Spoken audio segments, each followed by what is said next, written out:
So ito ang i-cleaning ko na automatic washing machine LG. So yan, pinatesting ko muna siya bago ko siya pakialaman.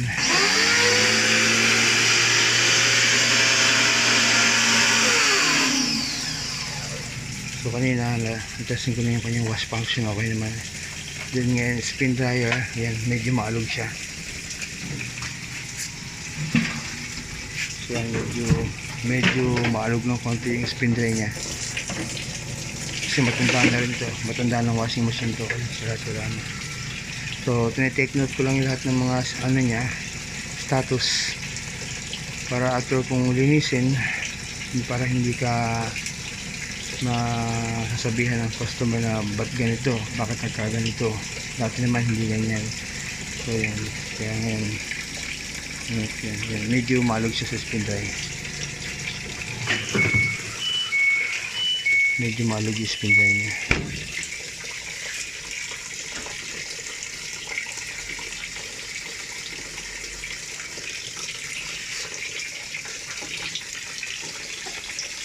So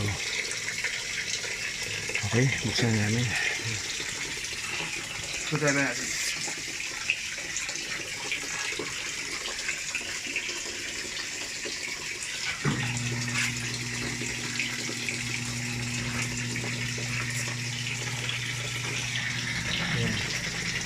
Medyo malog siya. May maliit yan.